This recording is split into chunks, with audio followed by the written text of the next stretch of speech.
Part 27. The Original Vampire. Author, Logo Busroot. Chapter 263. In the darkest moment before dawn, the heavy rain that swept through Winter City finally gradually stopped. In an abandoned warehouse where he couldn't even see his fingers, Count Iman was breathing hard. Every breath he takes now brings blood foam, and his broken spine prevents him from feeling his lower body at all, but the severe pain in his upper body alone is enough to put him on the verge of fainting.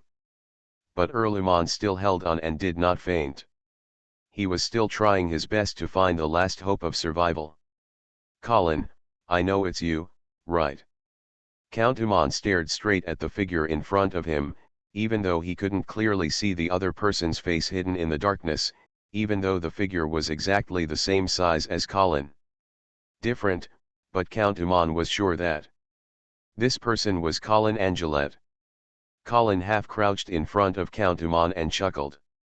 "Why did you think it was me?" Such a question basically confirmed Count Iman's guess. A glimmer of light flashed in Count Iman's eyes, and he tried to maintain his calmness as he replied, "Now in this Winter City, you are the only one who wants me to die. Maybe I am Colin's subordinate. If you were Colin's subordinate, you would simply kill me instead of watching me struggle on the edge of death and enjoying the pleasure of revenge like now." Colin laughed, nodded, and said, "Earl sir, it's so hard for you to keep a clear mind even though you're like this. It's really admirable." Count Iman ignored Colin's teasing and continued in a hoarse tone, "Colin, when you sent someone, it was indeed my fault that Grey Castle assassinated you. However, you have already assassinated me twice, once for Cynthia and once for Vala. Although I don't know how you persuaded them to kill me, I think we are even. After all, you were not dead at the beginning." "Even?" Colin chuckled, with a strong sarcasm on his face. "You don't really think I will let you go, do you?" "Why not?" Earl Iman said anxiously. "I can pledge my allegiance to you and hand over the Iman family's army to your command." "Ha ha," Colin sneered again. "Your allegiance? Didn't you do the same at the beginning? You are loyal to Duke St. Hilda, but that didn't stop you from secretly colluding with St. Theon. If you can't believe the oath of allegiance, how about binding it with interests?" Count Iman said again. "You also know, Vala is my biological son. I have made him the official heir, and if your sister marries him, we are in-laws. Colin, believe me, I can give you advice. Fight for you in all directions. As long as you give me this opportunity. The current situation in the north is not yet stable. The St. Zion family is still a huge threat, and I have an irresolvable blood feud with them. As long as you let me go, we can work together to defeat the St. Zion family. Conspiracy. Also, Miss Vera is definitely the most suitable successor to the position of Duke of the North. As for Joyce, I have a way to completely prevent him from becoming the Duke." In order to survive, Count Iman has no bottom line at this time. No matter what conditions Colin proposed, he was willing to accept them. Colin looked at Earl Iman, who kept begging for mercy in front of him with a smile, and his heart was filled with the joy of revenge. However, he ignored Earl Iman's plea for mercy and began to interrogate. "When Vera and I rushed to the Golden Lion Army's camp in Running River, the army commander, Knight Nelson, said that they had received a letter in advance. The letter said that the upcoming Duke's body would be fake. Did you write this letter?" Count Iman immediately distanced himself. "This matter has absolutely nothing to do with me." "Really?" Colin frowned. He originally guessed that the Iman family and the Morrison family were secretly colluding, so he had someone swap the Duke's body in Huayu City and tried to prevent Vera from taking over the command of the Golden Lion Army. Is it a conspiracy of the St. Theon family? Colin originally thought that the Morrison family, as die-hard loyalists of the St. Hilda family, would not be able to be won over by the St. Theon family, but now it seems that maybe not. When Earl Iman heard this, he said helplessly, "I had already broken up with the St. Zion family at that time, and I really don't know whether this letter was their conspiracy. However, Mr. Jin attaches great importance to you. If he knows that you and the Vera are trying to control the Golden Lion army, she will definitely try her best to stop it. Perhaps worried that this answer would not satisfy Colin, Count Umon then added. Besides, I can also guess who Mr. Jin ordered stole the Duke's body. Who? Count Umon did not answer directly but asked, on your way to Benli Yuhi River, did you stop at Huayu City? Yes. That's right, Earl Umon said categorically, the Morrison family must have packaged the Duke's body. Colin's eyes flashed slightly. He never mentioned the Morrison family from beginning to end. Therefore, if Earl Umon could guess this, it must be the case. Know something? Why do you think it was the Morrison family that did it? Colin asked quickly. Do you think it is impossible for the Morrison family to betray the St. Hilda family? Count Umon asked. There is no absolute loyalty in this world. I just think that the Morrison family and the St. Hilda family have been married for so many years, and they have almost become branches of St. Hilda. Their interests should be consistent with St. Hilda's. That's right, it's hard for Saint Zion to instigate them.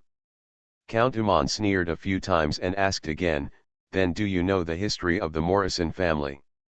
This question obviously confused Colin. He looked through the memories of his predecessor and found no useful information. The former son of a country baron really didn't have much knowledge. Tell me about it, Colin ordered with a calm expression. Of course, Earl Umon did not dare to make fun of Colin's ignorance and quickly explained, actually, the Morrison family was not originally the Northern Lords. They only moved here more than 500 years ago. Before that, their territory was just in the east. Eastern, Colin suddenly understood something. That's right, Earl Umon nodded. To be more precise, it's the Northeast. The so-called Northeast is actually the name it was given more than 300 years ago. At that time, the Eastern Territory was still divided into two territories, the Southern Territory and the Northern Territory, namely the Northeast Territory and the Southeast Territory. The lords of the Southeast Territory are the St. Pros family, who are the current owners of the East Territory. The lords of the Northeast are the St. Zion family. So, the Morrison family was a vassal of the St. Zion family more than 500 years ago. Yes, and at that time they were frantically chasing the daughter of the St. Zion family, trying to purify their bloodline and make them paladins. Unfortunately, they did not succeed. Maybe they felt that the blood of the St. Zion family and the blood of the Morrison family were not suitable and wanted to try another paladin family. So, Mori, the Sen family, just made a move to relocate the whole family, came to the north, swore allegiance to the Duke of the North, and then started to chase the daughter of the St. Hilda family. Haha, what a group of persistent lunatics. Colin is also somewhat speechless. This Morrison family is really weird. However, this does not mean that the Morrison family is still colluding with the St. Zion family. After all, more than 500 years have passed, and the current Morrison family has long been bound to the St. Hilda family. Do you still miss your old relationship? Earl Umon shook his head and said, no, I don't think the Morrison family colluded with the St. Zion family because they missed their old relationship. What's the reason? Earl Umon's eyes were dark. Viscount Angelet, you may not know that this is not the first time that the Morrison family has stolen the body of a paladin. Oh. Colin's heart moved, and he asked quickly, could it be that they have stolen it before? Yes. When they were in the Northeast, they tried to steal the body of a paladin of the St. Zion family. However, they were discovered by the St. Zion family. After paying a heavy price, finally, the St. Zion family let them go but expelled them from the country. This is another reason why their family migrated to the north. So, when you pass by Huayu City with the Duke's body, Mori, the Mori family cannot withstand the temptation of the paladin's body. Colin suddenly realized that he also understood at this time that the Morrison family has no concept of loyalty at all. Their family mission is to find out the bloodline of the paladins. The secret, thus giving birth to a paladin among the descendants of the family. But then Colin had another doubt. How do you know that the Morrison family tried to steal the body of the Holy Knight of the St. Zion family? This news should not be made public, right? Indeed, if this news is made public, then the Leeson family will definitely become a street rat that everyone shouts about, and it is impossible for the North to accept such a family that desecrates the remains of a paladin. I saw this record in the books of the St. Thean family, Count Umon explained. Mr. Jin put all the books of the St. Thean family in Fallen Eagle City at that time. I thought it was his intention to me trust, now that I think about it. Haha, it should be to educate his biological son Lawrence. Colin was stunned, obviously shocked by the news. Lawrence turned out to be the son of Penny and Mr. John. Well, Colin held a moment of silence for the cuckold Earl. Do you have anything else to ask? Count Umon asked carefully. Colin shook his head, his eyes gradually becoming colder. Count Umon seemed to realize that something was wrong and shouted quickly, Wait, Colin, don't kill me, I have a will left by Duke St. Hilda in my hand. Will? Colin was stunned. That's right, moreover, this will clearly state that Miss Vera will inherit the position of Duke of the North. As a last resort, Count Umon could only release a bombshell in the hope of surviving. Colin was indeed lost in thought. After a long while, he said coldly. Where's the will? Show it to me. The Original Vampire. Author, Lugo Busroot. Chapter 264. Count Umon breathed a sigh of relief. Colin's attitude made him understand that he finally had a bargaining chip in his hand. Of course I can't give you the will now, and you should be able to understand the reason. Of course, Colin understood that the other party was worried that he would regret it after getting the will, so he asked, Then how do you prove the authenticity of this will? How do I know? Did you make this up casually?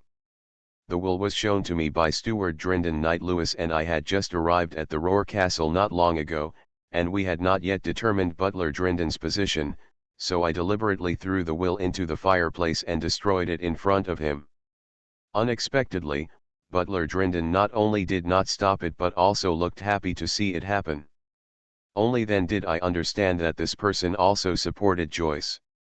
The young master will inherit the title of Duke.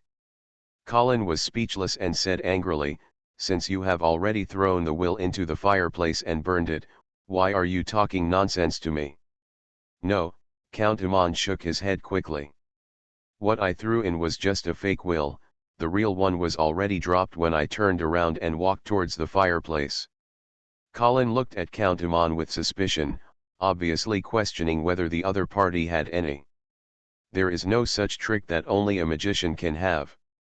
Believe me, this is not difficult to do at all. At that time, all their attention was focused on the fake will thrown into the fireplace, and they had no idea that I had secretly hidden the real one.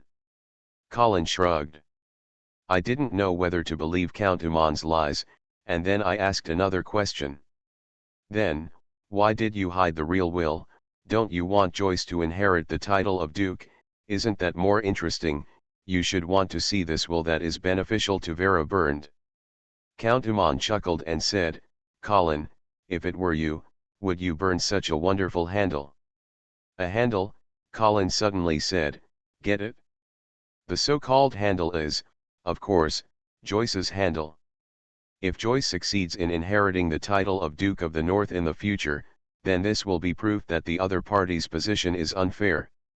With this will in hand, Count Umon can better control Joyce. After understanding this, Colin had to admire the Count's insidiousness and his ability to guard against anyone. But it's normal. Judging from Earl Umon's behavior, he was originally an ambitious man who had no sense of loyalty and only thought about his own personal gain. It is indeed possible to hide the real will. Sorry, Count Umon, if I couldn't see the will you mentioned with my own eyes, I wouldn't believe it, Colin insisted. Earl Umon sighed and said helplessly, Okay, I can give you the will, but you must give something in exchange. What thing? The right to command the Golden Lion Army. Haha, you really dare to think about it, Colin sneered. Count Umon quickly explained, with this will, Joyce has completely lost the qualification to compete with Vera for inheritance rights, so the command of the Golden Lion Army is not important to you. However, I need this army to ensure that I will not become an abandoned pawn. How about it? Such conditions are not bad for you. Colin laughed and said sarcastically, Count Umon, I think you might have made a mistake. What? Count Umon was a little stunned. Colin slowly approached Count Umon, who was lying on the ground, and his tone became extremely cold. That will is actually not that important to me. What do you mean? Count Umon suddenly panicked. Don't you want to see Vera inherit the title of Duke? I think so, however, I already have a way. As for the will, haha, at most it is the icing on the cake, but you want to sell it at a price that gives you timely help. Moreover, I have been waiting for the revenge of the assassination for almost 2 years. It has been 2 years, do you think I will let you go so easily?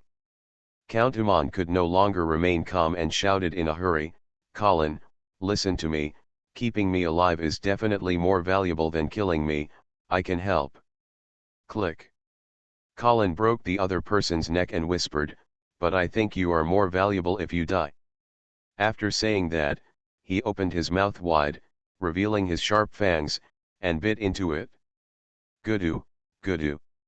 The rain stopped, the wind stopped, and even the moon peeked out of the clouds, spreading its cold light to the earth.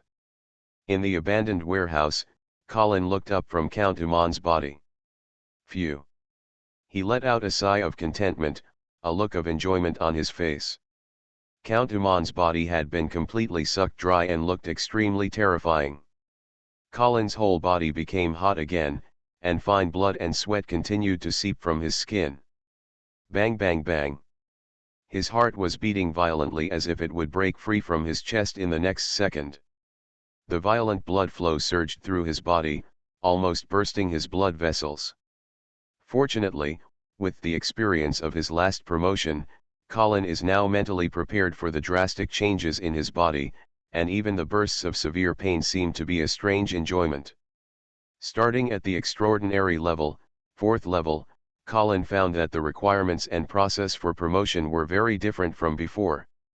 Before the 4th level, he only needed to drink about 1 or 2 liters of the blood of high-level knights to be promoted. Moreover, the process of promotion only caused a slight fever in the body and did not cause any pain. But starting from the 4th level, he found that he had to completely drain the blood of a high-level knight in order to complete the promotion conditions. Moreover, the promotion process became extremely violent and painful. Bang! Colin, who looked ferocious, punched the ground, and spider web-like cracks spread to all sides instantly. His body began to swell again, and countless fine blood beads formed mysterious patterns on the surface of his skin. Violent power filled Colin's body, making him want to vent it out. Bang! Bang! Bang! After hitting the ground with several consecutive punches, the whole land began to shake, as if an earthquake had occurred. Countless cracks had appeared in the abandoned warehouse, and finally it couldn't hold up anymore and collapsed. Sir, that was the vibration here just now. We heard a thump, thump, thump, and a few howls that were not like human beings. Then when we came over and took a look, we found that the buildings here had collapsed. A team of city defense teams of army soldiers, led by several Winter City residents, appeared outside the abandoned warehouse. The captain looked at the collapsed ruins in front of him, feeling a little heavy in his heart. I just heard that the church collapsed and killed Mr. Thomas. Now it has collapsed again. This time, no important person will be killed. Where was this place? Is anyone living here? This is an abandoned warehouse filled with things that no one wants it should be, no one lives in it. What are you doing standing there? Hurry up, clean up the ruins, and see if there is anyone down there. Yes. This team of city defense soldiers and residents was busy until dawn. When the dim light of the morning illuminated the ruins, they finally dug out 2 bodies. To be more precise, it was a corpse and a head. Sir, that head seems to be Lord Erluman. What? The captain looked shocked.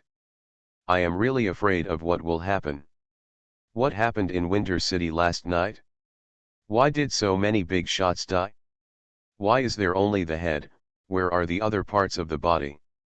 I don't know, but we have rummaged through the ruins and found no other parts of the body. The captain looked solemn. This can only mean that Erluman was buried by the collapsed ruins. He was already dead and had his head cut off. Then there is another corpse. Whose is it? I don't know him. I can only tell that it is the corpse of a dwarf. Dwarf, the captain touched his chin and ordered, put away all the corpses, let's report to Lion's Roar Castle. Yes. You are listening to Novels at Bless Up channel. Wish you happiness and luck. How do you feel about this novel? Please like and leave a comment. The Original Vampire. Author, Logo Busroot. Chapter 265. So, it was the dwarves who assassinated Count Umon last night. Joyce's childish voice echoed in the meeting hall of Lion's Roar Castle. Knight Chester, the captain of the St. Hilda family guard, replied respectfully, Master, there was indeed a dwarf warrior who fought with me last night, but, it shouldn't be the corpse in front of me. Why? Facing Joe, in response to this slightly stupid question, Knight Chester could only patiently explain. Master, if you can fight with me without losing, the opponent must be at least a 5th level warrior. How could a 5th level warrior be defeated, crushed to death in the warehouse? Oh, Joyce nodded, and then he had a flash of inspiration and asked, what about the 4th level? Probably not. After hearing this answer, Joyce's eyes lit up. As if he had discovered something extraordinary, he quickly showed off. So, Thomas, as a 4th Order Knight, was probably not killed by the collapsed church ceiling, he had already died before that in the confessional, right? Ahem, it's possible. Knight Chester suddenly felt embarrassed. For a moment, he didn't know whether to praise Master Joyce for being smart or stupid. In desperation, he had no choice but to signal to Steward Drindon on the side with his eyes, probably saying, don't let me wipe your ass for the conspiracy you made up. Then we should examine the body of Knight Thomas and see if he can find out what the cause of death is, Clever Joyce shouted. Butler Drindon sighed, unable to remain silent any longer, but just when he was about to explain, he saw a tall figure walking in from the door. Then Archbishop Ajani's lazy and charming voice rang out. Master Joyce, Knight Thomas was indeed crushed to death. A huge angular stone hit his head. It led to such misfortune. Sister Ajani, Joyce immediately jumped down from his seat, stepped forward, and took Ajani's hand affectionately. Seeing this scene, Knight Chester immediately frowned. In fact, the chief guard of the St. Hilda family has a clear view of the current power struggle in Roaring Castle, but he has no preference. Whether Joyce or Vera succeeds as the Duke, he will make no comments. But now, looking at Joyce, who was fawning around Ajani, Knight Chester felt a sense of disgust in his heart. How could the Duke of the North be such a cute guy who fawned in front of the church? A good person? At this time, Joyce was indeed like a puppy, trying to please his master in front of Ajani. He originally suspected that there was something fishy in the death of Thomas Knight, but after Ajani casually explained it, he completely believed him. If he was killed by a collapsing church ceiling. As for how the church ceiling suddenly collapsed, well, of course, it was caused by a lightning strike. Seeing how easy it was to pass the test, Knight Chester, who had always been neutral, was speechless. However, when he saw Count Umon's head, he sneered in his heart. The person on Vera's side was not a simple character, and there was going to be something good to watch next. Master Joyce, the top priority is to reappoint a commander of the city defense army. In addition, the Umon family's army also needs a new commander, so as not to cause chaos. Regarding Ajani's suggestion, Joyce, of course, would not refuse. He nodded repeatedly and said, "Okay, Archbishop, do you have any suggestions for the commander of the Winter City Defense Army?" Ajani smiled softly, shook her head and said, "The world belongs to the Lord, and the faith belongs to the Lord God, Master Joyce. The appointment of commander of Winter City's defense force cannot be decided by me. Okay, I have to give him some face." Knight Chester cursed secretly. However, he also knew that Ajani was just pretending to refuse. The real candidate must have been discussed long ago. Did he really expect Joyce, a 10-year-old child, to make the decision?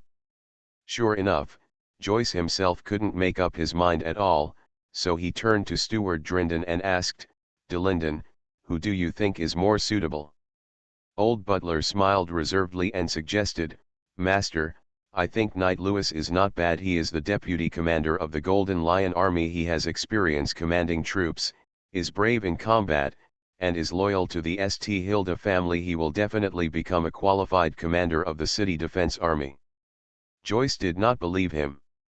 Thinking about it, he immediately nodded and said, "Okay, let Knight Lewis take over the city defense." Knight Lewis on the side immediately came out, knelt down on one knee in front of Joyce, and said loudly, "Thank you, Master Joyce, for your trust."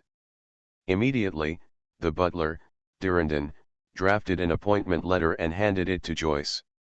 Joyce signed his name enthusiastically, as if he had really become the Duke of the North at this moment. This feeling of being able to control the fate of others with every word and deed made Joyce feel a strange emotion in his heart. He might not understand what it was, but he was already uncontrollably addicted to it. Joyce suddenly understood why his father was busy all day long but never complained and even enjoyed it. He had been glad before that he was not his father's eldest son and would not have to worry about having to work hard on these complicated government affairs in the future. But now, he can finally understand his father's happiness. After handing the signed appointment letter to Lewis Knight, Joyce looked around with his head held high, enjoying the feeling of being the focus of everyone's attention. In particular, Archbishop Ajani's eyes were as cold as water, but they also concealed a surging charm. Joyce's possessiveness could no longer be suppressed. He wanted to ask the housekeeper if he had to wait for the coming-of-age ceremony before getting married. "Master, master." "Huh, what's wrong?" Joe was awakened by the housekeeper's call and quickly withdrew his greedy eyes from Ajani with a guilty conscience. But the young man's admiration has already been seen by everyone present. Some people are happy to see it, while others are frowning. Unfortunately, Count Uman was murdered. We must catch the murderer as soon as possible. Of course, more importantly, we must appease the soldiers of the Uman family in the city, Steward Durrandon suggested again. The Uman family, Joyce pondered for a moment, then scanned around the meeting hall and asked curiously, "Why didn't you see Viscount Vala?" Butler Drindon immediately explained, "I just sent someone. I went to inform Viscount Walras of the death of the Earl and also invited the Viscount to come to the meeting hall for discussion, but for some reason, he has not shown up yet." "Is he injured and unable to come?" Jocelyn asked. Knight Chester replied, "Master, Viscount Vala was indeed injured in last night's attack, but in my opinion, his injury is not serious." "Then send someone to urge him again." Joey's impatience began to appear on C's face, as if he felt that his authority was being challenged. "Yes," Steward Drindon immediately agreed and immediately sent someone to notify Viscount Walra. Joyce spoke again, "What about the murderer who killed Count Uman?" "Knight Chester, you just said that the dwarf body found with Count Uman's head was not the murderer." "Probably not." Chase, the special knight, explained patiently, "As I said just now, the person I fought against was a 5th-level dwarf warrior. There was no way he would be killed by a collapsed warehouse. The dwarf corpse found should be just a scapegoat. Moreover, we only found Count Uman's head, but the other parts of the body were missing. I guess it was taken away by the real murderer." "Then why did the murderer take away Count Uman's body? Is there only one head left?" Joyce asked curiously. "I guess, Maybe I want to hide something. Hide what? Joyce had a posture of not giving up until he asked the question. Knight Chester suddenly felt a headache. In his opinion, Joyce was a typical child having a psychotic attack, asking endless questions about unimportant things but turning a blind eye to what was really important. Fortunately, Archbishop Ajani spoke and brought the topic back on track. Master Joyce, the reason why the murderer took Count Uman's body is not actually the key. What we should pay more attention to is who planned to target Count Uman assassination.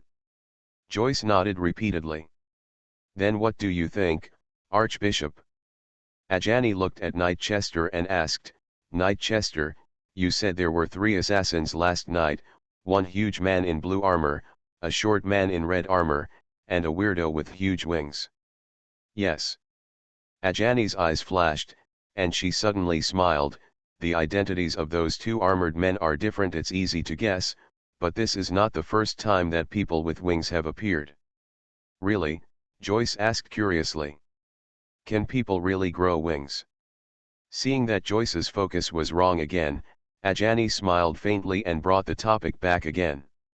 I don't know about this either. However, I know that in the coup that took place in Silver Moon City last year, a winged knight also appeared. It is said that he was a knight with huge wings. He should be the same person who appeared in Lion's Roar Castle this time. Winged knight? Joyce's eyes flashed with yearning and she asked urgently, do you know about the Archbishop, his true identity?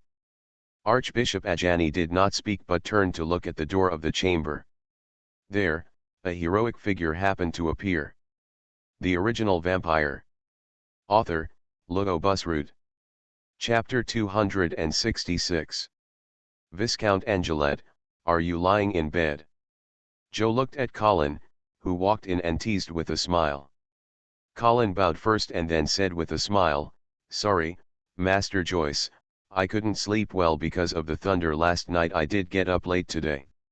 Joe laughed for a while, then waved his hand and showed his generosity. Ajani looked at Colin with burning eyes and suddenly smiled. Viscount Angelet, so many big things happened last night, don't you know anything? Colin's face was suddenly filled with sadness and regret, and he sighed.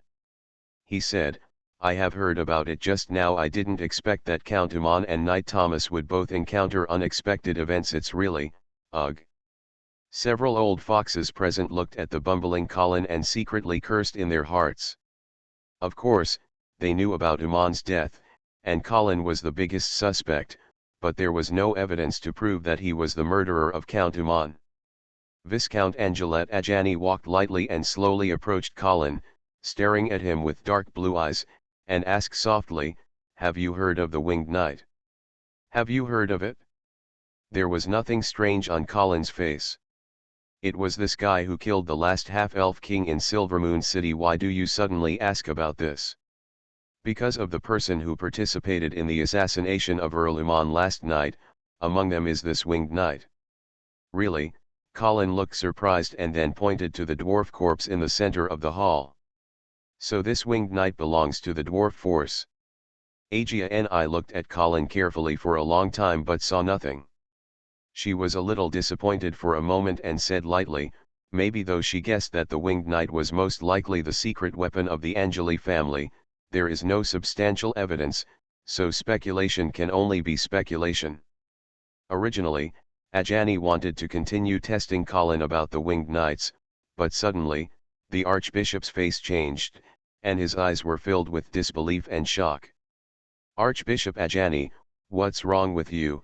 This was the first time Joyce saw Ajani losing her composure and asked quickly. At the same time, strong jealousy bursts out from the heart of the little boy. The goddess in my heart actually lost her temper for another man. Colin frowned.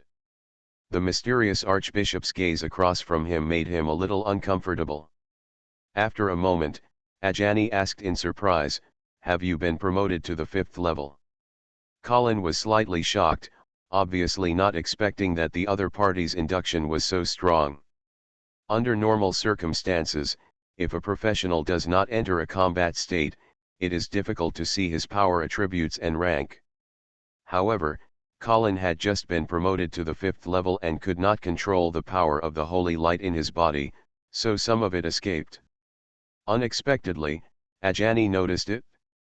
It seems that this is not an archbishop who rose to power just by relying on his pretty face. Yes, I was inspired by the power of the Lord of Glory last night and was promoted. Colin did not deliberately hide his strength. Seeing that Ajani had noticed it, he admitted it openly. For a moment, the way everyone in the meeting hall looked at Colin changed. 5th level knight? And such a young, 5th level knight? Many people have even begun to recall in their minds the paladins in the history of the glorious empire. When they were Colin's age, they may not necessarily have been in the 5th grade. Ajani looked at Colin steadily, feeling waves in her heart. At this moment, she suddenly felt that her previous plan should be modified. What happened to the 5th level knight? In 10 years, I can also become a 5th level knight. Joyce's childish voice broke the silence of the meeting hall. The little boy obviously couldn't accept that Colin had become the center of attention, and the acid in his stomach almost overflowed. Colin nodded with a smile and said, "Yes, Master Joyce, you will definitely become a great knight of the North." Joyce nodded with satisfaction and then began to try to guide the topic. "Then, let's continue. Let's discuss, who killed Count Uman?" Everyone present exchanged glances with each other, but no one spoke. Even Archbishop Ajani remained silent as if he suddenly lost interest in the topic of winged knights. When Colin saw this, he coughed lightly, pointed at the dwarf corpse, and said matter-of-factly, "Isn't it a dwarf?" Everyone was silent. To be honest, the method of framing this kind of frame-up is a bit rough. Joe frowned and was about to speak when he heard a voice outside the hall. "Besides those dirty and despicable dwarves, who else can there be?" Everyone heard this. He walked towards the hall door and saw Viscount Vala striding in. He first saluted Joyce and explained at the same time, "I'm sorry, Master Joyce, the reason why I'm late is because I'm discussing with the family knights about avenging my father." Joyce was slightly startled. He quickly reassured, "Viscount Vala, I can understand your mood, but it has not yet been determined who killed Count Uman. I hope you won't be impulsive." "Master Joyce, I think you may be thinking about this. It's too complicated," Colin said loudly. "The body of a dwarf was found next to Count Uman's head, and a dwarf warrior did fight against Knight Chester last night. What's more, the dwarf army is approaching Winter City. They probably want to assassinate me before the war begins. An important person on the other side has disturbed the morale of our army. Therefore, there is evidence of corpses and a motive for the assassination. Under such circumstances, can't we still confirm the murderer of Count Uman?" Steward de Linden raised his eyelids and retorted coldly, "Viscount Gregg, there were 3 assassins last night, and only one of them was a dwarf. Why do you think that the dwarf force was the mastermind behind this assassination? What's more, the dwarf corpse was found under the ruins of the warehouse. The suspicion of a frame-up is too obvious. On the contrary, I feel that the person who conspired to kill Earl Uman this time is not a dwarf at all." Colin laughed, took a few steps forward, approached Butler Drinden, and asked in a deep voice, "So, who do you think is the main messenger?" The pressure of the 5th level knight gradually spread, and the air suddenly became stagnant. Butler de Linden felt as if he were being targeted by an extremely dangerous beast. His whole body tensed up instantly, and his heartbeat immediately accelerated to the extreme, as if it were about to jump out of his chest in the next second. But he still gritted his teeth and did not take a step back. Butler de Linden understood that Colin was deliberately putting pressure on him, but he certainly didn't dare to actually do it. However, faced with a real death threat, Butler Drinden still gave up. He did not dare to express his suspicions, so he lowered his head under Colin's sharp gaze and said in a low voice, "This needs further investigation." Colin did not intend to let de Linden go so easily. He shouted sternly and asked, "Mr. Butler, there is such irrefutable evidence, but you defend the dwarf everywhere. What exactly do you want to do?" "I, Butler Drindon was about to defend himself. But Colin didn't give him this chance and immediately interrupted, "Now I am more and more suspicious that you are the dwarf's spy." Butler de Linden's expression suddenly changed, and he said angrily, "Viscount Angelet, how could you do this, unprovoked?" At this time, Viscount Vala suddenly asked, "Yes, Mr. Butler, why are you always defending the dwarves? They are clearly rebel forces. They are enemies." Butler Drindon this time was panicking, not because she was wrongly accused and framed by Colin, but because Vala Uman was actually speaking for Colin. Colin's attitude was as expected, but Vara, as the legitimate son and first heir recognized by Earl Uman, Vara actually helped Colin accuse one of his own people. Such an act of rebellion not only made Butler de Linden confused but also made Joyce, Ajani, Lewis and others look at him sideways. They all also realized the seriousness of the matter. If the Uman family fell by Vara's side, then, just as various thoughts flashed through everyone's minds, Colin took direct action. He suddenly rushed forward, and the knight's sword in his hand was unsheathed, drawing a streak of silver light in the air. Aha! Blood splattered everywhere. By the time everyone came to their senses, the head of Steward Drindon was already in Colin's hand. Kellen, you, what are you doing?" Joyce was so frightened that he stepped back and screamed. Colin smiled faintly, put the knight's sword under his feet, bowed slightly, and said, "Master Joyce, I'm just helping you get rid of a traitor from the St. Hilda family." "Traitor, you, what are you talking about? What's wrong with the old butler? Maybe he's a traitor." Colin said calmly. "Since I dare to kill him, of course I have evidence." The Original Vampire. Author, Logo Busroot. Chapter 267. Bang. There is another coffin in the meeting hall of Lion's Roar Castle. The guard carrying the coffin reported loudly, "Master Joyce, we found this body in the room of Butler Drindon." After Viscount Walras stepped forward to check it out, he said in a sad voice, "Yes, it is indeed my father's body." "A frame-up, this is a frame-up," Joyce screamed, her little face full of anger and fear. "You framed it for the housekeeper." Looking at Joey, who had lost his composure, Colin smiled slightly and said, "Master Joyce, you can't slander an upright knight out of thin air." Knight Lewis also immediately stood up and questioned, "If it is true that Steward Drindon conspired to kill Count Uman, why did you hide the other party's body in your room?" Colin seemed to have been prepared and explained calmly, "Because he wanted to find something from Count Uman." "What is it?" "Duke St. Hilda's will." "Will?" For a moment, everyone screamed in surprise. Knight Lewis also looked at Colin in surprise and uncertainty, with various thoughts flashing through his mind, and for a moment he did not dare to speak any more. Duke St. Hilda once left a will. Ajani seemed to know the existence of this will for the first time, staring at Colin unblinkingly. Of course Colin pointed to Viscount Vala, motioning for him to explain. Viscount Walras immediately took out a roll of parchment and said in a deep voice, "I just found this will in my father's room. It was this will that caused my father to be brutally murdered." As he said this, Viscount Walras said he handed the will into Ajani's hands and said respectfully, "Your Majesty the Archbishop, please come and read out the Duke's will." Ajani took the parchment, looking calm on the surface, but in fact, she was already stirred up in her heart. Even though she hadn't read the contents of the will, she could already guess what was written in it. Looking at how confident Colin and Vala are, this will surely make Vera the heir. Moreover, Colin and Varla's singing performance just now also made Ajani realize a cruel fact. The Uman family has already sided with Vera. This is the most deadly. The defection of the Uman family means that the Joyce family has completely lost control of Winter City. There is also a Golden Lion Legion loyal to Vera outside the city.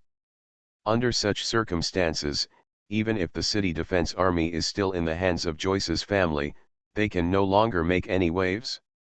That's why Colin dared to kill Butler de Linden in public and frame him with impunity. Once you have absolute strength, you also have the right to speak. Just like if a country holds a tube of washing powder, it can be said that another country has weapons of mass destruction. What matters is not the authenticity of the evidence, but whether you have the strength to silence the doubters. Now, Colin has such strength. Ajani felt heavy and knew that she had to make a new choice. I saw her slowly unfolding the parchment, and under the expectant eyes of everyone, she lightly opened her red lips and read aloud. I, Ceres Saint Hilda, in the name of the 17th Duke of the North, canonize Wayla St. Hilda as the Marquis of the North. After my death, she will inherit the position of Duke of the North, take charge of the authority of the North, and inherit the glory of St. Hilda. Impossible. This is impossible. Joyce's sharp and childish voice sounded again. There is no longer the arrogance of a successful young man, it is replaced by endless fear and anger. I don't believe it, I am my father's first heir, how could my father let Vera inherit the title of Duke? Show me, show me. Joyce stretched out her trembling hand and asked to see the will with her own eyes. But Ajani ignored his request and said lightly, this is indeed the handwriting of Duke St. Hilda, and there is nothing wrong with the badge. This represents the Church's recognition of the validity of this will. Colin smiled slightly. This beautiful archbishop was very skilled in adapting to the changing circumstances. However, the other party's knowledge of current affairs also saved him a lot of trouble. Give it to me, I want to see it, Joyce still shouted reluctantly. However, Ajani seemed not to hear his request at all and put the will back in the hands of Viscount Vala. Viscount Vala ignored Joyce and kept the will close to his body. Joyce was completely ignored. The little boy's face turned red, his body began to tremble, and his eyes were full of unbelievable fear. This young child experienced the bitterness of a harsh world prematurely. But at this time, everyone present had no time to care about the mental health problems of a little kid, especially after the little kid lost the aura of being the Duke's heir. Vice Vala continued to explain, Father once told me that when he arrived in Winter City 3 days ago, Butler Drinden came to him and showed him the will. However, when the butler took out this will, he did not intend to abide by it but wanted to completely destroy it and support Master Joyce in ascending to power. Therefore, the father pretended to help the housekeeper destroy the will, but in fact, he secretly hid the real will. Louis Chevalier was present at the time and can testify. Everyone's eyes instantly focused on Knight Louis. At this time, Louis also understood that the situation was over. The rebellion of the Uman family had made Joyce's succession impossible. What's more, the will had not been destroyed. At this moment, Knight Louis even doubted whether Count Uman had been playing infernal affairs. Did the Uman family always support Vera? Was he being fooled from beginning to end? Knight Louis fell into deep panic and confusion. Facing Vala's question at this time, he hesitated for a moment and had to nod, admitting the authenticity of the matter. After receiving the approval of Knight Louis, Viscount Vala became more confident and continued. Father saw that the Duke had already decided to support Miss Vera when he made his will. However, at that time, Butler Durrandon insisted on supporting Master Joyce to the throne. He also claimed that he had united all the forces in the city and forced his father to join them. In desperation, my father had to pretend to agree. But when Viscount Angelet entered the city on behalf of Miss Vera, his father immediately formed an alliance with him and wanted to lead the family army out of the city to fight against the rebels with the Golden Lion Army. However, such behavior was regarded as a betrayal by Steward Drinden, so he secretly contacted the dwarf and arranged for an assassin to brutally kill his father. After killing his father, Drinden wanted to find the will in his father's body, so he asked the assassin to leave his father's body and leave the roaring castle with only his father's head to return to his life. But what they didn't know was that their father had been hiding the will in his room. After listening to Viscount Vala's story, everyone present fell into silence for a while. It seems that everything about Count Uman's death has a reasonable explanation, but whether this explanation is the truth is actually not that important. They all understood that the story Viscount Vala just told was just a high-sounding excuse. What really worked was the crushing military strength of Vera's family. Therefore, when Viscount Vala decided to turn to Vera, the situation in Winter City was already doomed. Steward Drindon must be a traitor, not because of the truth that Viscount Vala just told, but because of the Uman family's army and the Golden Lion army outside the city. Colin coughed lightly and said righteously, "Delindon colluded with the rebels and murdered Count Uman, and he deserves to be punished. Do you have any other opinions?" His eyes swept across the faces of everyone present. Joyce had long been stunned by such a huge blow. He seemed to have lost his soul, and he stood there motionless. Knight Lewis had long been low. At this moment, he was only thinking about how to save his life. Knight Chester had always been neutral and remained silent at this moment. As for Archbishop Ajani, after catching Colin's gaze, she smiled brightly and nodded. "Delindon indeed deserves his punishment, Viscount Angelet, I fully agree with your actions." Colin also smiled with satisfaction. "It is an honor for me to be recognized by the Archbishop. However, I still hope that you can find someone to repair the church and prevent the tragedy of Thomas Knight from happening again." The meaning of this is that Thomas was indeed killed by the collapsed church, which is Colin's reward for Ajani's change of stance. Ajani also heard what Colin meant, and the smile on her face suddenly became brighter. "Get up." Colin's reciprocal behavior made her understand that this was someone willing to cooperate. In this case, it is not unacceptable for Way to take the position of Duke. "Don't worry, Viscount Angelet, we will definitely work together again, strengthen the church to prevent similar accidents from happening again. Now, let's welcome Miss Vera into Winter City as soon as possible." "As you wish." You are listening to Novels at Bless Up channel. Wish you happiness and luck. How do you feel about this novel? Please like and leave a comment. The Original Vampire. Author, Ludo Busroot. Chapter 268. Click, click, click. Amidst the dull sound of gears turning, the gate of Winter City slowly opened. A messenger galloped out on a fast horse and rushed towards the Golden Lion army camp outside the city. Not long after, the Golden Lion army began to gather and slowly march towards the open city gate. At the same time, everyone in Lion's Roar Castle had also come to the city gate to greet him. Colin and Archbishop Ajani stood side by side in the front row of the welcoming procession, while Joyce did not appear at all.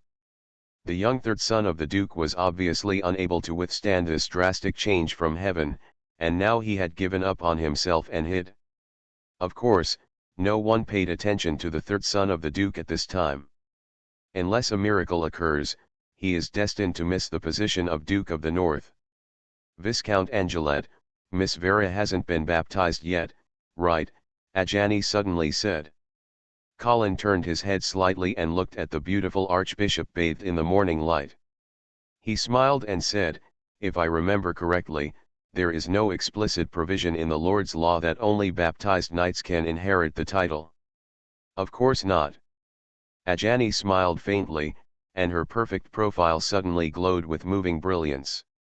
"I just think that as the future Duke of the North, how can we not have the guidance of the Lord of Glory?" Colin turned his head. He did not answer Ajani's words but stared at the Golden Lion army slowly approaching outside the city. As a mage, if Vera accepts the church's baptism ceremony, she will officially declare her conversion to the Lord of Glory. This will definitely irritate the Evil Mage Council. But if Vera does not accept baptism, it will also bring her a lot of trouble in ruling the North. Of course, it is not difficult to make this choice between an ordinary mage and the Duke of the North. Colin had also long planned for Vera to openly convert to the Lord of Radiance after taking the throne. Even if the Mages' Council had any objections, they would not dare do anything to an Imperial Duke. Except for the lunatic Mr. Jin. However, according to Master Cusius, after Mr. Jin released the Eye of Judgment to kill Duke St. Hilda last time, he was also seriously injured, and it is estimated that he will not be able to cause too much trouble in a short time. Big waves. Moreover, even if he wanted to release the forbidden curse of Eye of Judgment again, it might be difficult to find a city to sacrifice as easily as the first time. However, Colin was not prepared to agree with Archbishop Ajani so easily. Things that are too easy to get will never be cherished. What's more, he is prepared to use this as a bargaining chip to squeeze some benefits from the church. Soon, Vera's figure appeared clearly in front of everyone. She was riding a white horse, wearing a solemn black dress, and her face was covered with a black silk scarf. Her face was sad, and her eyebrows were downcast. Behind her, the coffin of Duke St. Hilda was placed on a carriage, surrounded by 8 northern knights. Colin and Ajani immediately led everyone forward to greet them. After some salutes and greetings, Colin and Vera walked side by side at the front, escorting Duke St. Hilda's coffin into Winter City. A large number of people have already gathered on the streets of the city. Although some rumors about the Duke's death have been circulated in the city before, Lion's Roar Castle has never expressed its position, and the Duke's body has never been seen. Therefore, the children of Winter City still have doubts about the authenticity of this news. But now, as the hearse slowly drove into Winter City, the Duke's death was confirmed. Winter City was suddenly enveloped in an aura of sadness and anger. People on both sides of the street knelt on the ground. Some of them cried bitterly, some prayed silently, and some had red eyes and were angry. It must be said that in the hearts of these low-level civilians, the weight of Duke St. Hilda is still very important. He has ruled the North for more than 30 years, killed a troll emperor with his own hands, and is also a powerful paladin. Such a person, even though he has suffered a lot in the past 2 years due to the troll invasion and famine rebellion. Although criticized, in the hearts of the people of the North, especially the residents of Winter City, Duke St. Hilda is still the guarantee of peace and stability in the North. But now, this figure, who is like a needle in the sea, has fallen. Panic and confusion enveloped the people of Winter City, leaving them to cry to vent their uneasiness. Amid the cries of thousands of people, the hearse slowly drove into the roaring castle. The Duke's body was temporarily placed in the back courtyard of the castle, waiting to be buried on another day. Afterward, everyone returned to the meeting hall. Several corpses here have been removed, and the blood on the ground has been cleaned up. However, there is still a faint smell of blood in the air, reminding everyone that a fierce and cruel political struggle took place here. Now the losers leave sadly, and the winners, well, the winners are still a little confused. Vera asked Colin in a low voice, "Why don't you see Joyce?" Colin shook his head slightly. "Maybe you feel a little uncomfortable, go back and rest." Vera seemed to understand something and then stopped. Instead of taking care of his younger brother, he turned around and stood on the high platform in the hall, glanced around, and asked loudly.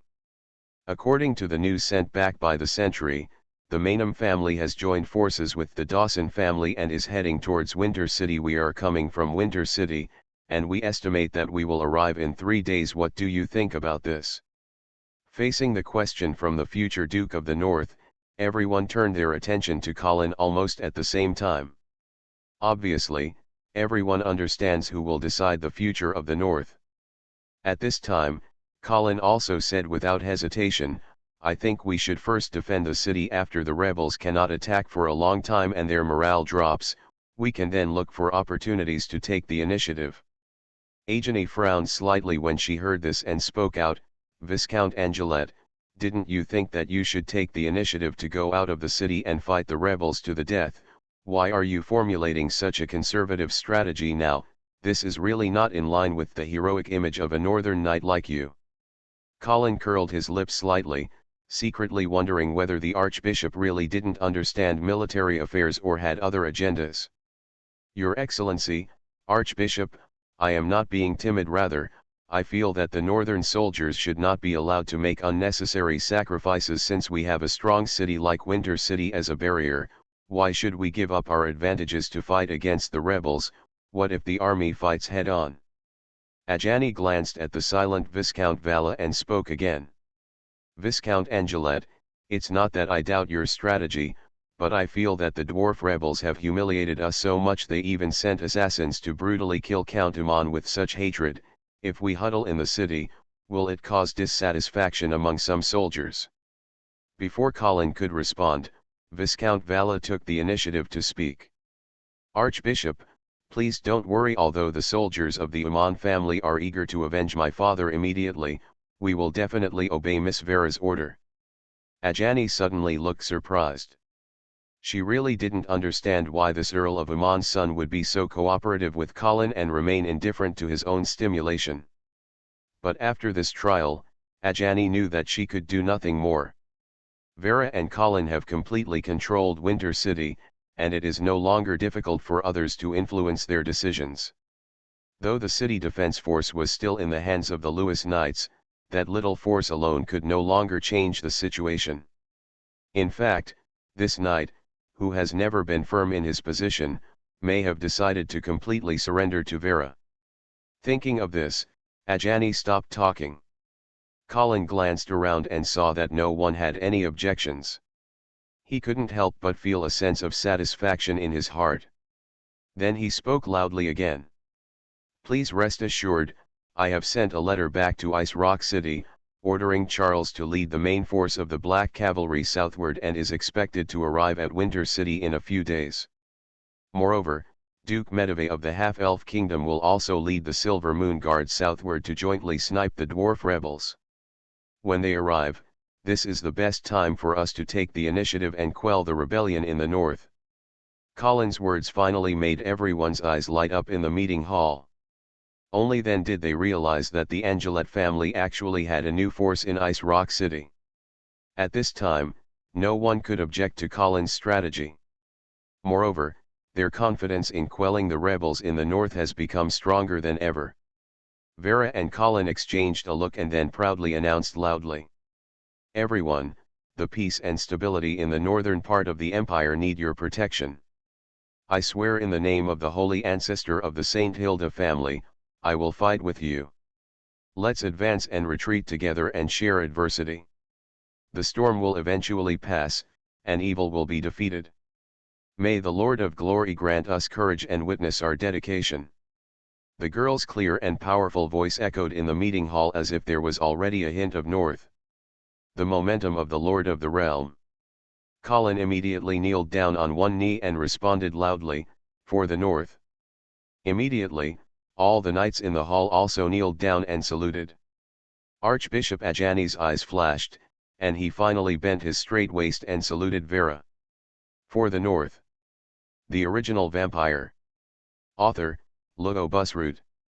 Chapter 269. Time passed quietly, and it was already June before we knew it. The short spring in the north is drawing to a close, and the scent of summer is approaching.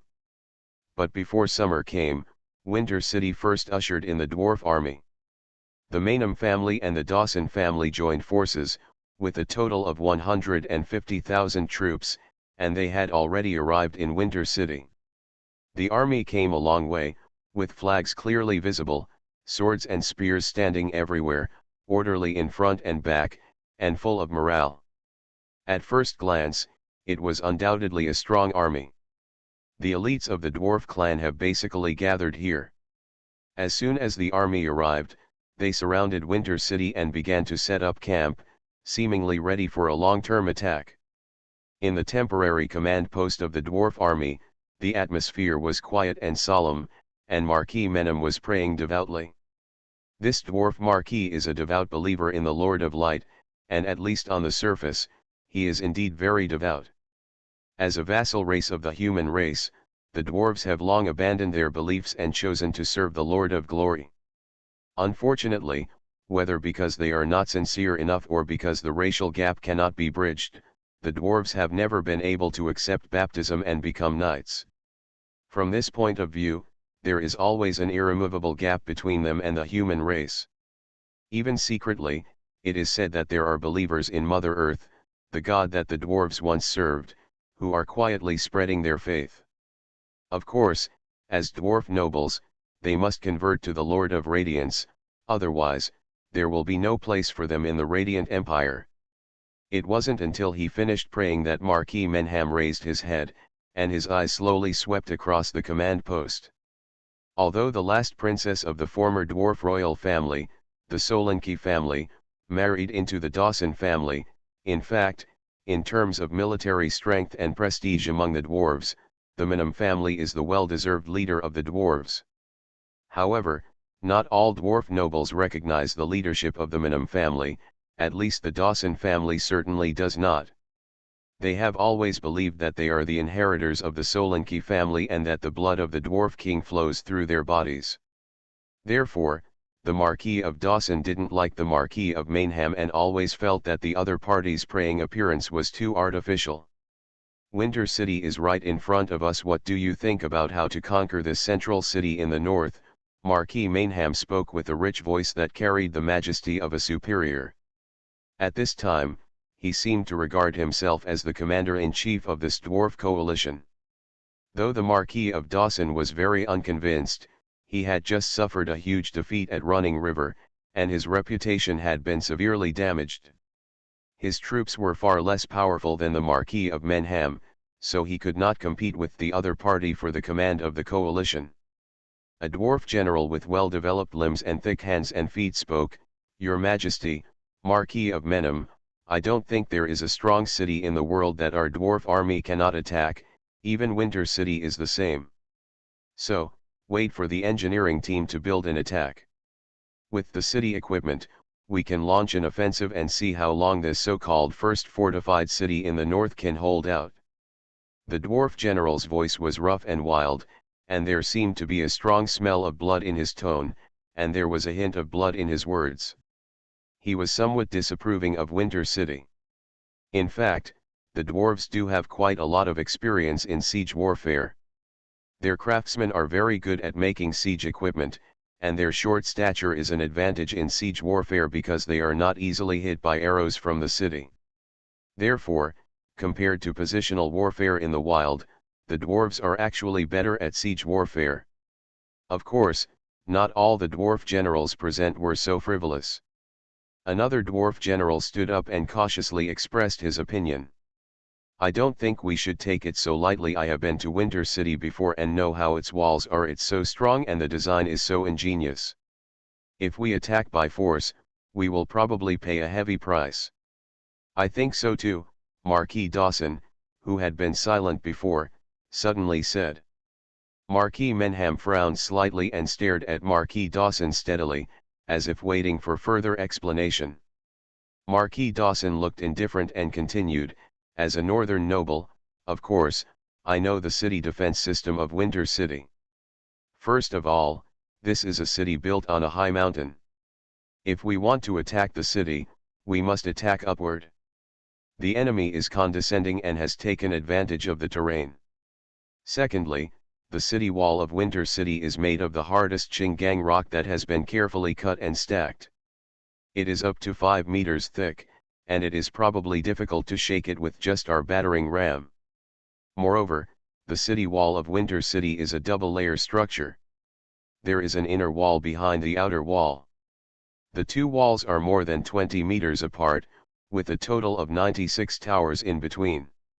Even if we really break through these two walls, don't forget that there is also a Lion's Roar castle on the top of the mountain. If we want to attack by force, haha, I'm afraid we will have to fill it with all the elite warriors of the dwarves." As soon as Marquis Dawson finished speaking, a member of the Menham family shouted loudly, "Mr. Marquis Dawson, the war hasn't even started yet, and you are bragging to the enemy like this. Is it because you feel guilty and scared? Huh. I just don't want some people to die in vain." "Okay. Stop arguing." Marquis Menham waved his hand to dissuade him. After everyone calmed down, Marquis Menham said to Marquis Dawson, "Marquis Dawson, since you don't agree with the attack, what better suggestions do you have?" Marquis Dawson touched his beard and said lightly, I think the best way is to besiege but not attack. Oh, why? Marquis Menham asked again. The famine that broke out in the north this time was so fierce that even the St. Hilda family had no time to stock up on enough food. Moreover, I have already found out that there has been a food shortage in Winter City for a long time. So, as long as we surround the city and cut off contact with the inside and outside, it won't be long before turmoil breaks out in the city due to a lack of food. That's our best chance. Marquis Menham's eyes flashed as if he were a little confused. Contemplation. But just as he was thinking carefully about Marquis Dawson's suggestion, he saw a tall and thin figure walking into the command post. Marquis Menham's eyes narrowed, and he seemed to recognize the person. Mr. Jin, is that you? The person was covered in a large mage robe, and his entire face was hidden in the hood. I don't know how he walked into the temporary command post of the dwarf army as if there was no one around. It's me. Mr. Zhang replied concisely. His voice was gloomy and hoarse, like an old man with one foot half in the grave. Moreover, Marquis Menham also smelled a strong putrid smell, like the smell of a corpse that had been left for a long time. Are you, okay? Marquis Menham asked carefully. Mr. Jin did not answer the question but said calmly. Two things. First, the Black Cavalry and Silver Moon Guards of Ice Rock City have already set off and are heading towards Winter City, so you must watch your back. Second, the Uman family's army is also in Winter City at this time. Earl Uman has a grudge against Viscount Angelet. You can use this to sow discord between them and weaken the forces in Winter City. Speaking of this, Mr. Jin suddenly stopped talking. The dwarves looked at each other, wondering what was happening. Finally, the Marquis of Menham asked, Mr. Zhang, Mr. Zhang. However, Mr. Zhang still did not speak, as if he were suddenly stuck. His whole body was like a wooden sculpture, frozen in place and motionless. The Marquis of Menham was full of doubts, so he took a few steps forward and tried to check the other party's situation. But after taking a few steps, the Marquis of Menham also stopped immediately, his eyes filled with horror. When Marquis Dawson saw this and didn't understand why, he suddenly felt a holy and majestic power envelop the world. He seemed to have become an insect in amber, completely locked by this irresistible force and unable to do anything. Not even an inch of movement. Hey dash. I don't know how long it took, but Mr. Jin suddenly sighed and regained his ability to move. Then, he slowly turned around and walked out of the temporary command post, step by step. The dwarf soldiers outside also stood motionless, as if their time had been completely frozen. In front of Mr. Jin stood an aloof figure. It's just a back figure, but it seems to be emitting the dazzling light of a solar panel, which can eclipse everything in the world. Mr. Jin slowly took off his hood, revealing a terrifying face. The left half of the face has been completely rotted, and the black skull can even be seen inside. The right half of his face also seemed to be infected, with blue veins bulging out like wriggling maggots, as if they were about to burst in the next moment. But Mr. Jin seemed to be completely unaware of the horrific changes in his body and greeted the man as usual. His Royal Highness Prince Leahy, I didn't expect to see you here. The Original Vampire. Author, Logo Busroot. Chapter 270. You are so ugly. Prince Lai 11 turned around, and his first words when he saw Mr. Jin were merciless. Mr. Jin opened his rotten mouth and smiled silently. He didn't seem to be angry and replied. I am a fallen person. Of course, I can't compare with you, who are bathing in the glory of the Lord of Glory. Lexi the Prince, is indeed personable, handsome, and elegant. Although his actual age is close to 50 years old, due to his careful maintenance and the blessing of the power of the Paladin, he looks like he is only 27 or 80 years old. His eyes were deep and melancholy, but there was always a faint smile on his lips, exuding an irresistible charm. but beneath this charm lies extreme danger. As the only living paladin of the San Lorenzo family, Prince Leahy can be said to be the great killer of the glorious empire, and countless enemies of the empire have died in his hands. There is even a saying circulating in the Radiant Empire: the empire can live without Emperor Reinhardt, but it cannot live without Prince Leahy. This sentence is a heartbreaking remark, but its ability to spread also reflects Prince Leahy's status and prestige in the empire. However, at this time, the paladin of the San Lorenzo family seemed to be out for an outing, without a trace of murderous intent in his body. With a faint smile on his face, he asked Mr. Jin. "I heard that you developed a new forbidden spell called the Eye of Judgment. And you used it to kill Ceres St. Hilda." Yes, Mr. Jin nodded, his remaining right eye staring at Prince Leahy as if he were afraid that the other party would suddenly disappear. "Awesome," Prince Leahy praised with a smile, but then the conversation changed and his tone became a little sarcastic. "But how did you get yourself to look like this? Doesn't it mean that this new forbidden spell only requires the sacrifice of a city? Can it exempt the caster from having to pay the price?" A trace of bitterness appeared on Mr. Jiang's ugly face, and he sighed. "After all, it is an experimental forbidden spell, and it is my first time to release it, so there are some the calculation error made you laugh." "Oh? Where did the mistake go?" Prince Leahy asked with interest. The two of them seemed like like-minded friends, exchanging their experiences in magic research. "It must be that the number of sacrifices was not enough, so I suffered the backlash of some forbidden curses." "Really? There are more than 300,000 residents in Fallen Eagle City, is that not enough?" Prince Lake looked surprised. Then he asked, "How much is enough?" "I'm afraid it requires the sacrifice of 500,000 people," Mr. Jiang said calmly, as if 500,000 people were no different from 50 lambs in his eyes. Prince Leahy smiled, seemed to feel sorry for Mr. Jin, and said, 500,000 people, there are only a handful of such big cities in the glorious empire." Yes, Mr. Jin also seemed to feel very sorry.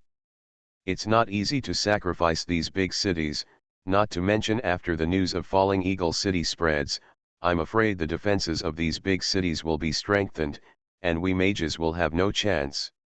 I remember the residents of Yevili, it must be more than 500,000. Prince Leahy actually seemed to be helping Mr. Jin think of a solution. That's right. When Mr. Jin saw that the other party encouraged him to sacrifice the city of Mage, he actually nodded seriously, as if he really felt that this idea was very feasible. But then he shook his head and said, "There is no chance to come back in life. We will always pay for the mistakes we made, but it is these prices that give us the opportunity to grow." Prince Leahy smiled brighter and brighter. "Well said, Mr. Jiang, if I had known you earlier, maybe we could become friends. It is a great honor for me to be a friend of His Highness the Prince." Mr. Jiang saluted solemnly. "Actually, it's not too late to start being friends." "No, it's already late." Prince Leahy shook his head slowly, the smile on his face gradually faded, and his tone became cold. "I'm here to kill you today."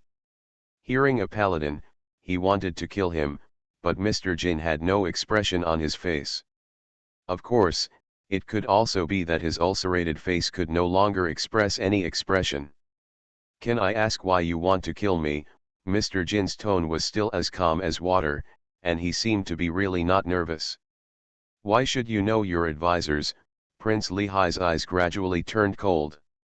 "When Emperor Reinhard sat back and watched you causing trouble in the north, I felt strange, but when the Menem family sent their troops to the north, when I tried to take advantage of the chaos in the north to allow the dwarves to establish a nation, I finally confirmed that there was a deal between you and Emperor Reinhard. So, what did you use to impress my good nephew and make him treat you?" The wife's family stood idly by and instead secretly helped a family that had a blood feud with the San Lorenzo family. When the news that Fallen Eagle City was burned down and Duke St. Hilda was killed by a forbidden curse reached my ears, I finally understood. You gave this Eye of Judgment casting scroll to my good nephew in exchange for his support, right? Mr. Jin did not speak, acquiescing to Prince Leahy's judgment. When they are in their position, it would be boring to lie forcefully. Prince Leahy sneered, "Mr. Jin, when you were trying to please His Majesty the Emperor and handed this forbidden curse, which can be called a paladin killer, into his hands, did you ever think that you would become a public enemy of the paladins?" Mr. Jin? Still silent, the remaining right eye stared straight ahead, but the pupil was a little dilated, as if distracted. Prince Leahy narrowed his eyes as if he were irritated by Mr. Jin's attitude.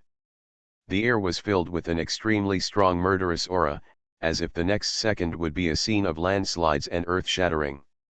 "Your Highness," Mr. Zhang finally came to his senses and said calmly, "of course I can understand that you want to kill me, however, before that, can you allow me to make a few excuses?" Prince Li 11 said it with a corner of his mouth. A sneer, "What, you still want to convince me not to kill you?" Mr. Zhang nodded. "Yes, I want to try." Prince Lake immediately restrained his murderous intent and elegantly raised his hand in a gesture of invitation. "Okay, I'm looking forward to your performance. If you can make a determined paladin change his decision, maybe your eloquence will be higher than your arcane level." Mr. John coughed twice and remained calm. He said hurriedly, "Your Highness, you have seen my current situation. Due to a miscalculation, I still suffered the backlash of part of the forbidden curse. It is estimated that I will not be able to survive for long. Why do you have to be dirty? Your hands." Prince 11 looked unmoved, obviously dissatisfied with Mr. Jin's reasons. Mr. Jin was not discouraged and spoke again. "Your Highness, since I can give the Eye of Judgment casting scroll to Emperor Reinhardt, of course, I can also give a copy to others. If you kill me, aren't you afraid that my mage friend will come to avenge me?" Prince Lehigh smiled sarcastically and said disdainfully, "If your mage friend had seen your miserable appearance, would he still be willing to release this forbidden spell? Even if he was really willing to do it, if you block your own life, how can he sacrifice a city with more than 300,000 people? After the incident in Falling Eagle City, which lord is not guarding your mages now? Or is he planning to burn Jewel for your revenge?" "Why not?" Mr. Jin's face was calm, and his eyes were firm. "You may not understand what this forbidden spell means to the mage." "Oh, what does it mean?" Prince Lake asked with a smile. "It means that we have finally found a glimmer of hope to break free from the shackles on our bodies and take control of the power of the Holy Realm." After saying these words, Mr. Jiang's stooped waist straightened instantly, and the remaining single eye revealed a fanatical brilliance. Prince Lehigh's expression also gradually changed, and the endless killing intent dissipated from him, making the space stagnant. Mr. Jin spoke again to persuade, "Your Highness, do you really want to take a gamble? But I still want to remind you that our bets are too disproportionate. I will die, but you are the pillar of the glorious empire." Prince Leahy's eyes were cold, and he seemed to have made up his mind. "Mr. Jin, you made a mistake." "Oh, what is it?" Mr. Jin asked doubtfully. "You shouldn't try to threaten a paladin," Prince Leahy said forcefully. "In the face of threats, never shrink back. This is the belief that a paladin should have." Mr. Zhang sighed and smiled bitterly, "It seems that I made another mistake." The sword on Prince Lehigh's waist was unsheathed, and the air seemed to become sharp at this moment. "It doesn't matter, just pay attention in the next life." Mr. Jin seemed to have accepted his fate. He looked at Prince Leahy with a calm face and said, "Before I die, can I make one last request?" Mr. Jin stood up, the staff inlaid with fiery rubies in front of him, and said loudly, "I want to see your most powerful attack." You are listening to Novels at Bless Up channel. Wish you happiness and luck.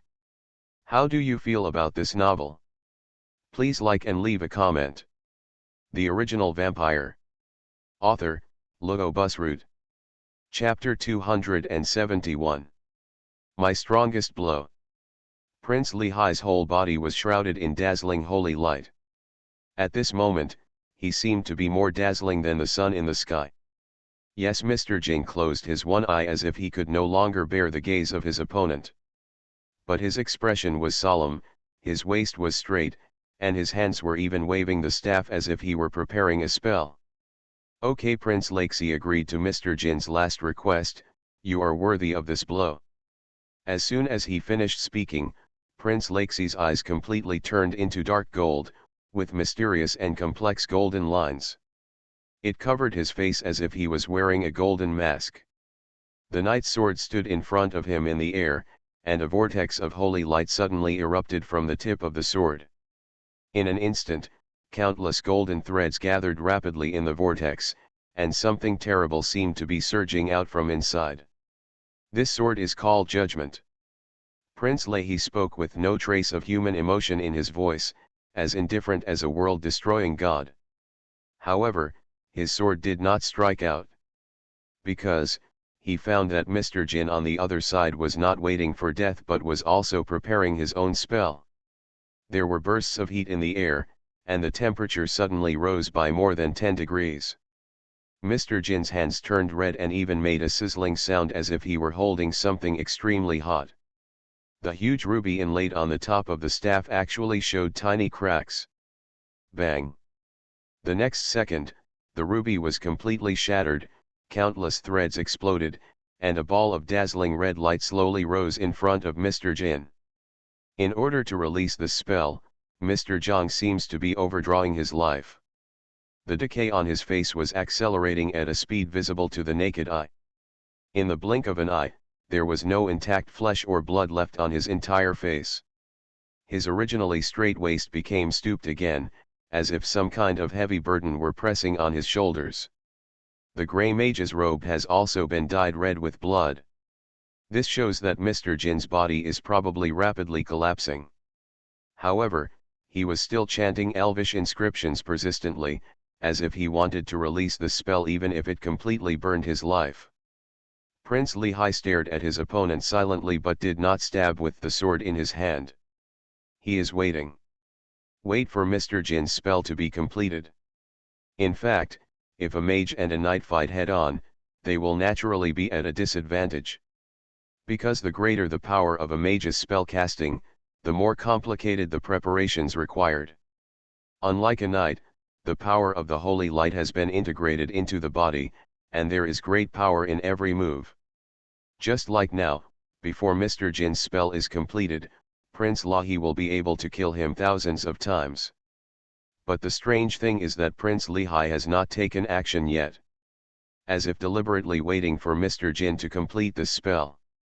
Then, crush it with one sword. This is the pride of the paladins. It is even more the pride of Prince Leahy. Even if the spell that Mr. Jin is preparing may be a forbidden spell, Prince Leahy seems to be prepared to wait. He wanted to see how magnificent this venerable opponent's swan song would be at the last moment of his life. Boom! Balls of purple flame suddenly rose, surrounding Mr. Jin. At this time, Mr. Jin was almost a skeleton, and the flesh and blood all over his body melted rapidly in the strange purple fire.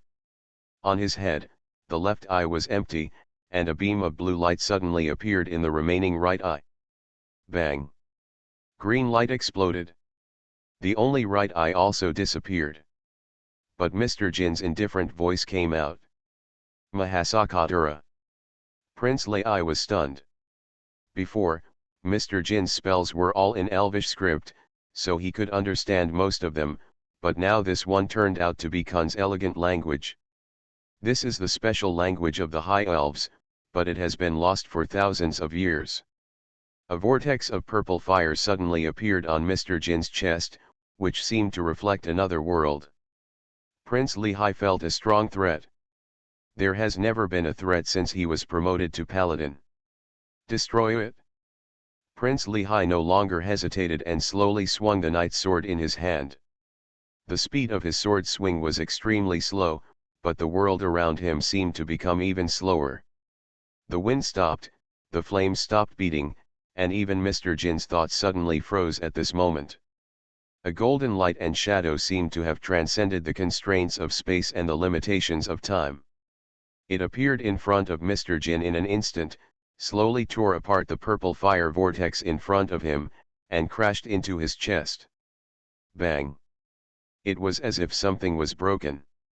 Mr. Jin's body instantly stiffened, and he stopped moving at all. It's over. Prince Lehigh sighed sadly and was about to take back his sword. But at this moment, the demonic purple fire that had been gradually extinguished suddenly reignited again. Boom! The purple fire climbed up Mr. Jiang's body and swallowed him instantly. Prince Lehigh narrowed his eyes and stared closely at the vision in front of him, his heart full of surprise and vigilance. Holy light gathered at the tip of his sword again, and the huge energy seemed to distort the surrounding space. Judgment. Prince Lehigh swung his sword again. The golden sword light submerged into the purple fire and seemed to become fuel, making the purple fire even more raging. It's interesting. Prince Lehigh's aura suddenly rose, his expression became extremely pious and firm, and golden lines instantly covered his body. My heart is the Holy Spirit, and my heart is light. When my heart is fearless, light can shine on everything. The prayer seemed to cause some kind of resonance between heaven and earth. A huge light and shadow slowly gathered behind Prince Lehigh. Behind the light and shadow, 4 pairs of huge golden wings suddenly spread out, covering the whole world. Judgment of light.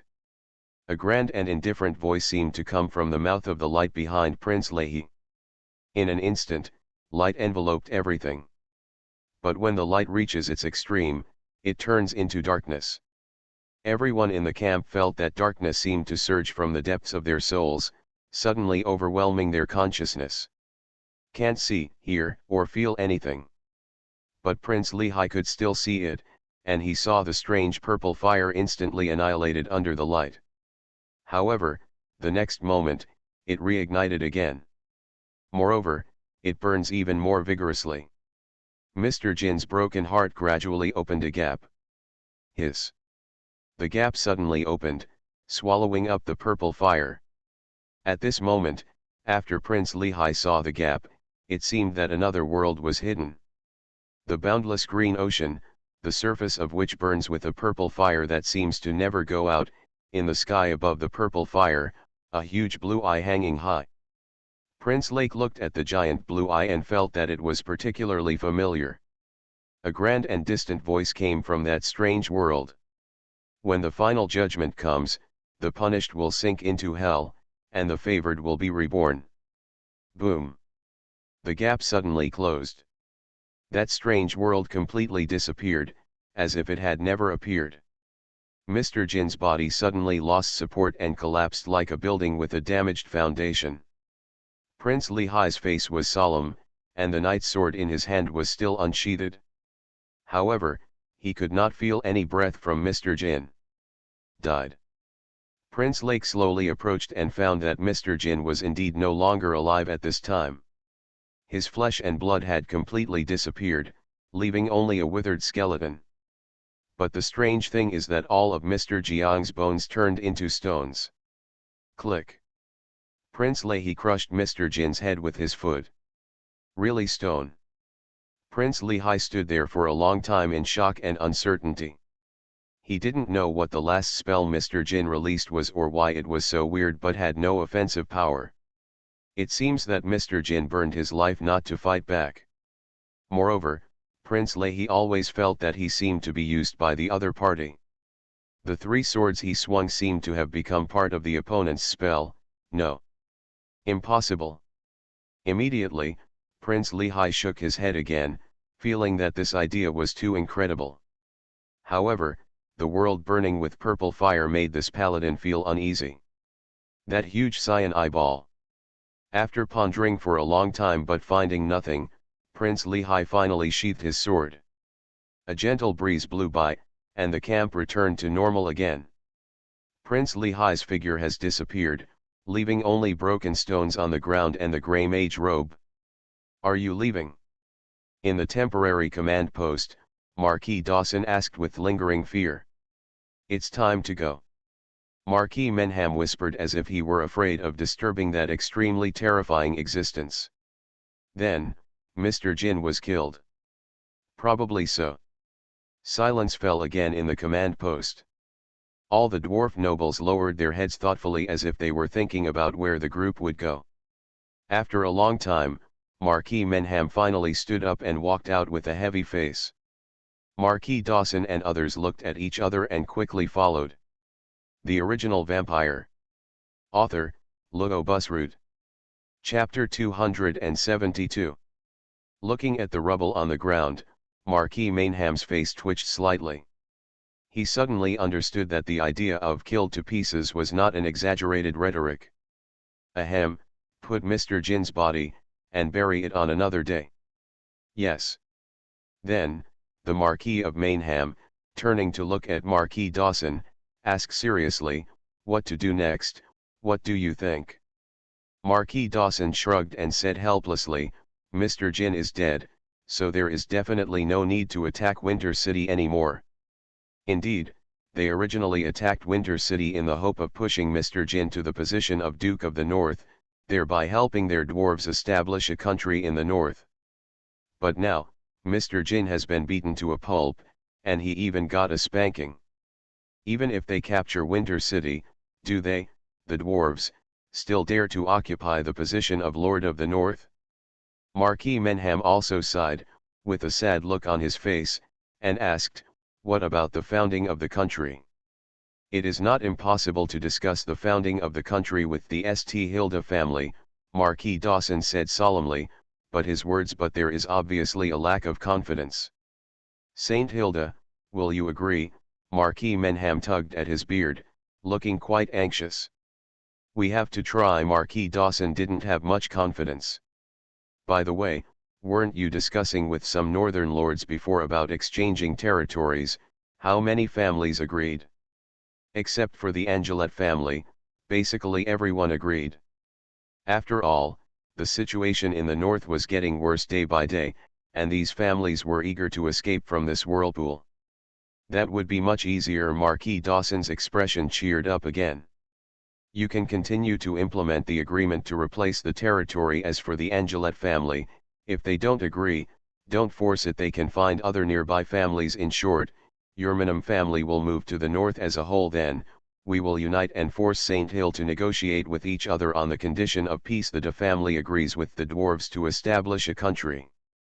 If that doesn't work, we can also ask Emperor Reinhard for help. Didn't His Majesty make you a promise? Marquis Menham thought for a long time and finally made up his mind. Okay, let's test it first. Let's take a look at the attitude of the St. Hilda family. As he spoke, he reached out to call a young dwarf next to him. Anka, go to Winter City and see what's going on there now. Yes, father. Huayu City. There was a sudden storm in the sky above the Phoenix Butterfly Castle, and then a huge blue eye suddenly appeared in the clouds. Suddenly opened. Time seemed to freeze for a second, and then it returned to normal again. Everyone in the Phoenix Butterfly Castle looked up blankly but could not see anything unusual. It was as if the heart-stopping pressure that had just passed by in a flash was just an illusion. Father! That was. Earl Morrison ran into the room sweating profusely, his words full of panic that could not be concealed. Knight Franco was sitting in his wheelchair, quietly looking at the sea of tulips outside the window, lost in thought. Seeing that Franco didn't respond, Count Morrison whispered again, Father. After a long time, Franco said, don't ask more questions about things you can't understand, let alone master. Count Morrison could only nod his head and suppress the doubts in his heart. Franco stopped talking and looked deeply in the direction of the bell tower in the distance. The ancient bell at the top of the bell tower, which had experienced hundreds of years of wind and rain, stopped rotating at some point. In the cave beneath the bell tower, a figure wearing a red mage robe was standing by the blood pool.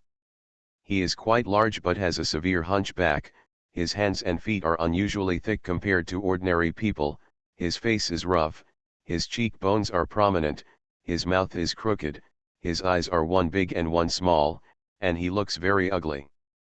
However, this deformed-looking, red-robed mage now exuded a terrifying power that made people palpitate. Low whispers, like those in sleep, continued to spread from the mouth of the red-robed mage. The sound seemed to be getting louder and louder, shaking the entire underground cave.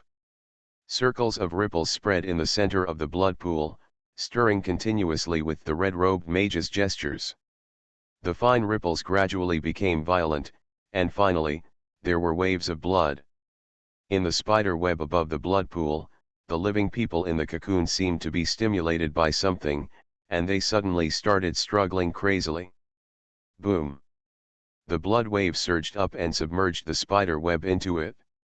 When the blood pool returned to calm again, all the cocoons were empty, and the living people inside had completely disappeared. The red-robed mage stopped casting spells and stared intently at the center of the blood pool, as if waiting for something to appear from there. I don't know how long it took, but a figure slowly emerged from the blood pool. When the thick blood slowly slipped away, I could finally see the face of this figure clearly. It was none other than Duke St. Hilda. Duke St. Hilda, who had been petrified, actually recovered from his petrified state at this time. Then, he opened his eyes. For a moment, there seemed to be thunder flashing through the cave, like a red sun falling into it. The red-robed mage seemed unable to bear the light and had to close his eyes. Ha ha ha! Success! We succeeded! Ha ha ha! The red-robed mage laughed, very excited, even a little crazy. He let out an incomprehensible roar and waved his hands and feet wildly, venting the joy in his heart. After a while, the light dissipated. The red-robed mage gradually recovered from his madness. He opened his eyes again and showed an ugly smile to the resurrected Duke St. Hilda in front of him. Mr. Jin, we succeeded. Shen 11 and Duke De also showed a smile and said, Horus, we succeeded. His smile was a little weird, and he seemed to be unable to perfectly control the muscles on his face, and his speech was not very clear. However, this scene is terrifying. Mr. Jin, who was supposed to be killed by Prince Lehigh, was resurrected through the body of Duke St. Hilda. How does the body of the paladin feel? The red-robed mage Horus asked eagerly, looking at Duke St. Hilda's body with envy in his eyes. Duke St. Hilda, oh no, it should be Mr. Jin. He stretched his body, turned his back to the sky, took a deep breath, closed his eyes in enjoyment, and said with a contented face. As expected of the most powerful individual in the human race, Paladin, I can feel the explosive power in my body. Moreover, this is what it feels like to break free from the shackles. Then, Mr. Jin raised his right hand, a red light flashed in his eyes, and he did not recite any spells. A ball of purple fire rose up in his hand. The purple fire kept jumping, boundless pressure filled the underground cave, and even the blood pool became turbulent again. Hey! Be careful, don't collapse this place, Horus shouted. Immediately, he pointed at Mr. Jin's body and reminded him, don't destroy this paladin body that was finally obtained. Mr. Jin then withdrew the spell and looked down. He saw that his new body had small cracks, and golden blood was constantly seeping out of it, which looked quite terrifying. But the most terrifying thing was the terrifying knife mark on Duke St. Hilda's chest that almost cut him in two. Mr. Jin knew that this was an injury caused by Prince Otto, the paladin of the Troll Empire, to Duke St. Hilda. After all this trouble, the injury actually became more serious, as if it were about to completely collapse in the next moment. Mr. Jin smiled calmly and was not too alarmed. It seems that the first thing we have to do is to repair this body. Horus rubbed his chin and frowned. This is really troublesome and requires a lot of precious materials, and it is estimated that it will take another 2 or 3 years. Mr. Zhang was not in a hurry and said with a smile, then take your time. Slowly, Horus said in surprise. After 2 or 3 years, I don't know what the North has become. You, the Saint Zion family, have been planning for so long, and you just gave up. Mr. Zhang chuckled, shook his head, and said, When I sacrificed the entire fallen eagle city, it was already over. He is destined to have no chance with the Duke of the North. It is impossible for the people of the North to accept a demon or a madman as their ruler." Horus seemed to understand something and said, "It turns out that this plan of resurrection from the dead is not yours at all, the last resort, but the real purpose of your plan from the beginning." Mr. Jin nodded. "That's right, from the beginning, I had no hope of being able to seize the North through this method. The Zion family has been in exile for 300 years. For many years, without my own direct army and vassal knights, I could not hold the position of Lord of the North. Therefore, my real purpose has always been this paladin body. Only by occupying this body can I break through the restrictions of the holy domain." Horus's face changed slightly, and he said in a deep voice, "Aren't you afraid that the forbidden curse you have developed will cause problems? I admit that the Eye of Judgment and the Final Judgment are two interrelated things. The forbidden curse is indeed a genius idea. However, after all, they are new forbidden curses that have just been researched. If something goes wrong, wouldn't you just—" Mr. Zhang looked indifferent and said quietly, "If this risk is not taken, what else can I do to resist the false gods?"